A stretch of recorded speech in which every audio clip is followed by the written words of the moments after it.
امام حسن العسکری علیہ السلام کے بھائی رضا بن امام زمان کے چاچا جعفر، اس نے آ کر معتمد عباسی اس وقت کا حکمران اس سے آ کر کہا کہ بھئی ایسا کام کرو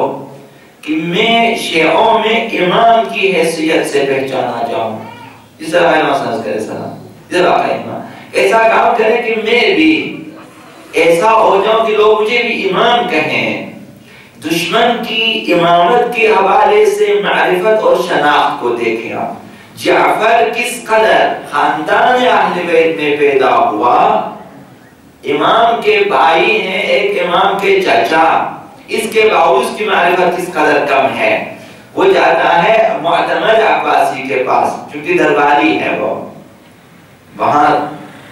چاہتا ہے کہ وہاں دربار والے یعنی حکومت کوئی ایسا کام کرے تاکہ جعفر بھی امام کے عنوان سے پہچانا جائے۔ لہذا جا کر کہا کہ کوئی ایسا کام کرے، تو معتمد عباسی نے جواب دیا کہ اعلم اے جعفر، جان لو ان منزلت اخی کا،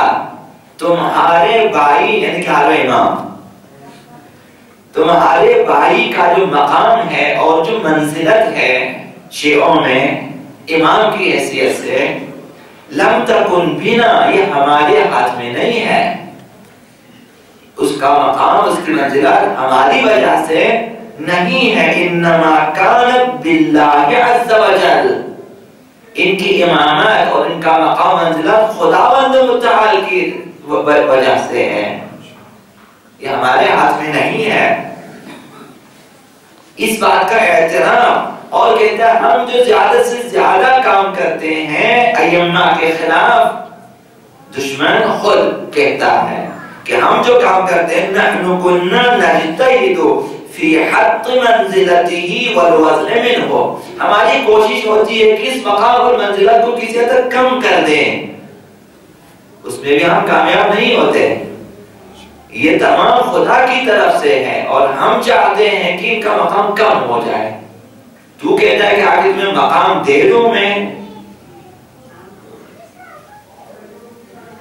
ایک بار لوگوں نے دیکھا میڈیا پہ جلوس نکالا اور تصویر لگا دی میڈیا پہ کہ بھئی فلاں فلاں کو شہید کا درجہ دیا جائے، گورنمنٹ سے مطالبہ ہے کہ انہیں شہادت کر، یہ سمجھتے ہیں کہ گورنمنٹ اگر ان کو کہیں شہید تو شہید ہے ورنہ بھی شہید نہیں ہے، گورنمنٹ سے شہادت کا مطالبہ کر رہے ہیں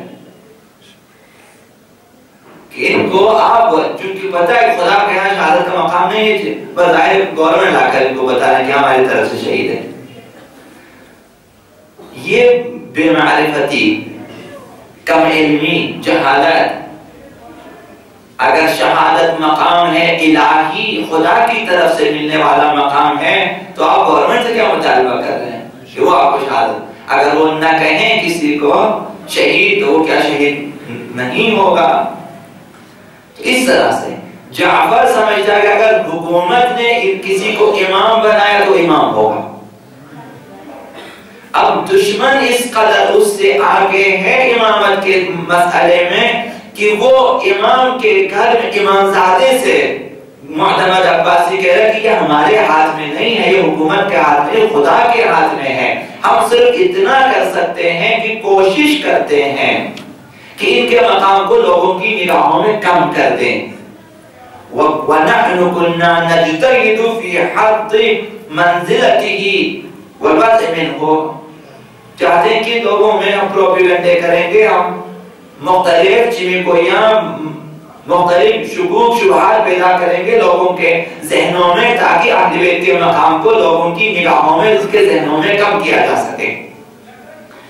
اور دشمن کا اقرار ہے وَكَانَ اللَّهُ عَزَّ وَجَلْ يَعْبَى، مگر خدا جو ہے ان کی کامیاب ہونے نہیں دیتا، مگر خداوند عالم مصر ہے اس بات پہ، إِلَّا أَن يَزِيدَهُ كُلَّ يَوْمٍ رِفْعَةً، مگر خدا ہے کہ ہر روز ان کے مقام اور منزلت میں اضافہ کرتا جاتا ہے۔ دشمن قسم خوردہ اہل بیت معتمد عباسی، یہ اس کا اقرار ہے کہ ہم چاہتے ہیں کم کر دیں، خداوند ان کی عظمت و منزلت میں روز بروز اضافہ کرتا جاتا ہے۔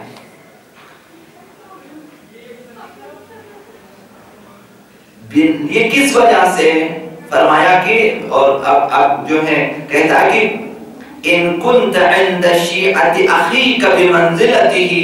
بما كان فيه من الصيانة وحسن السمت والعلم والعبادة، یہ جو ان کو مقام ملا ہوا خدا متعال کی طرف سے اور روز بروز اضافہ کرتا ہے، کس وجہ سے؟ دشمن کی شناخت یہ ہے اہل بیت کے بارے میں، اس وجہ سے کہ وہ جو پاکیزہ زندگی رکھتے ہیں، من الصیانہ حفظ نفس رکھتے ہیں، اپنے نفس کو پاکیزہ رکھا، انہوں نے آلودہ نہیں ہونے دیا، صیانت ہے، خود نگہداری ہے ان میں، انہیں پتا ہے کہ اگر کوئی شخص اپنے آپ کو پاک کرتے تو اسے مقام مل جاتا ہے، منزلت مل جاتی ہے۔ دشمن کو معلوم ہے یہ، پھر بھی دشمن چونکہ اپنی خواہشات پہ قابو نہیں رکھ سکتے، لہذا خود کو ہر قسم کے گناہوں آلودہ کر لیتے ہیں، اب ظلم و جبر و استبداد کے ساتھ لوگوں پہ حکومت کرنے کی کوشش کرتے ہیں، خدا کی طرف سے موقع دیا۔ دشمن کہتا ہے کہ اگر اپنے آپ کو پاکیزہ رکھیں تو مقام مل جاتا ہے۔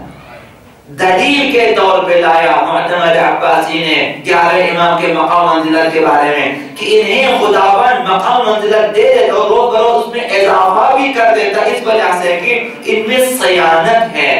صیانت خود نگہداری ہے، اپنے آپ کو اپنے نفس کو آلودہ ہونے نہیں دیتے یہ لوگ۔ وہ حسن سمت اور راہ و روش ان کی پاکیزہ ہے، نہایت شائستہ کردار کے مالک ہیں۔ حسن سمت یہ ہے، دو معنی کیے گئے ہیں۔ حسن سمت یہ ہے کہ جو ہے ان کی جو شکل شمائل ہے اس قدر جاذب ہے، اس قدر حسین ہے کہ لوگ ان کی طرف آتے ہیں، یہ ایک معنی ہے۔ دوسرا معنی کہ راہ و روش اس قدر ہے کہ ایسی پاکیزہ زندگی گزار لیتے ہیں کہ لوگ ان کی طرف آ جاتے ہیں اور خداوند۔ اور تیسری چیز والعلم والعبادہ، تیسری ان میں علم ہے اور عبادت ہے۔ دشمن کی شناخت امام کے بارے میں شاید ہمارے اکثر لوگوں کے پاس یہ علم نہ ہو، پڑھتے ہوں گے کبھی کتابوں میں سطریں تحریریں، لیکن جاننا اور باور کرنا دشمن نے باور کیا ہے، یہ اس نے کسی روایت کو نقل نہیں کیا ہے، یہ اس نے اپنا باور پیش کیا ہے، اپنا یقین پیش کیا ہے دشمن نے 11 امام کے بارے میں۔ لہذا کہا کہ ان كنت عند شيعة اخيك بمنزلته فلا حاجة بك إلينا، اگر تم شیعوں کے پاس تمہارا وہی مقام ہے، وہ منزلت تمہارے بھائی کا ہے، تو ہماری ضرورت نہیں تمہیں کہ ہم تمہیں کوئی مقام دیں، ہم تمہیں کچھ مقام دیں، منزلت دیں، کیا ضرورت ہے؟ اگر وہی مقام تمہیں حاصل ہے شیعوں کے پاس تو پھر ہماری ضرورت نہیں ہے۔ وَإِن لَمْ تَكُنْ عِنْدَهُ بِمَنزِلَةٍ، اگر تمہارے بھائی کے شیعوں کے بعد تمہارا وہ مقام نہیں ہے، تمہاری وہ منزلت نہیں ہے، وَلَمْ يَكُنْ فِيكَ مَا كَانَ فِي أَخِيكَ، اور وہ چیزیں جو میں نے بیان کی کہ تمہارے بھائی امام حسن علیہ السلام کے اندر ان کے پاس ہے، وہ اگر تمہارے پاس موجود نہیں ہے، لَمْ نُغْنِ عَنْكَ فِي ذَلِكَ شَيْئًا، تو ہم تمہارے اندر وہ چیزیں پیدا نہیں کر سکتے، ہم تمہارے اندر صیانت کہاں سے ڈال دیں، علم کہاں سے ڈال دیں، حسن سمت کہاں سے ڈال دیں، پاکیزہ روش، پاکیزہ زندگی، خود نگہداری، یہ چیزیں کہاں سے ڈالوں، علم میں کہاں سے ڈالوں تمہارے اندر؟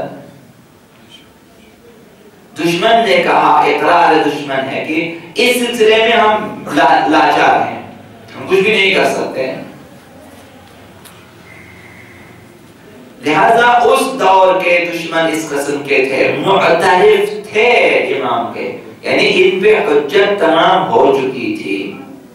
جانتے تھے، اقرار بھی کیا، لہذا ان کے معترف تھے۔